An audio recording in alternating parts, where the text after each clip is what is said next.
Hi, I'm Dr. Becky Coats with TMJ Wellness Center. If you are currently in orthodontics or expanders, I want to show you how to clean your teeth properly to be successful in your journey.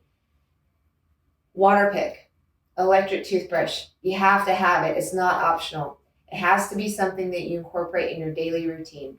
A water pick, you've got to angle under the brackets in between the wire. That's always where the food and plaque is going to be. And it's always where I see patients have the most problems. Angling your toothbrush against your teeth, it can't be flat against the brackets. You've got to learn to turn your hand. You've got to get under the lip line. And so many times our teen patients or adult patients, they'll have this film or coating above their teeth. So you've got to get your lip out of the way. You've got to not open too wide because your cheek is so strong, it's probably pushing your tooth down just on the biting surface. So all surfaces of the teeth, inside and out, biting surface and in between, you've got to angle the toothbrush better for success. Other items that will help you is it's called a proxy brush.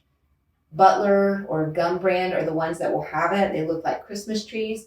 You've got to angle it under the wire. If you don't do that, you think it's just too much time or you're not going to floss, the best way is you've got to floss in braces. You've got to use a water pick, an electric brush, and a flossing aid is a Christmas toothbrush.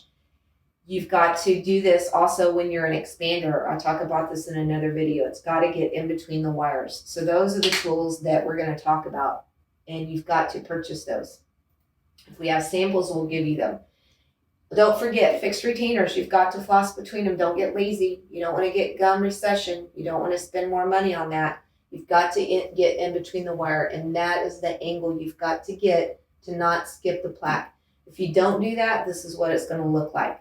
You're going to have loose, flappy gums, and that's not the braces, and it's not the wires that made it that way or did it to you. That's that you're not getting your toothbrush under the angle. It's usually on the side there. Most teen patients, they're busy with life and sports. They are tired and they go to bed and they leave that coating on their teeth all day long. So parents at any age, and I'm talking even through high school, double check.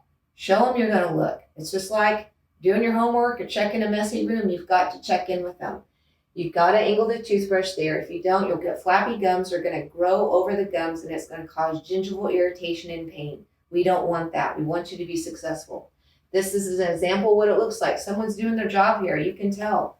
Nice, tight gums. There's not a lot of stain, and you don't see this flappy gums and these white spots called hypocalcifications. If you let it be that way, you're going to have a risk of cavities, and that expense, unfortunately, will be yours.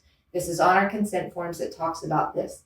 Here's what it's going to look like after you take off your braces. Very important point. Beautiful gums and teeth. Notice there's not white spots, there's not big flappy gums, but this is what happens if somebody didn't listen.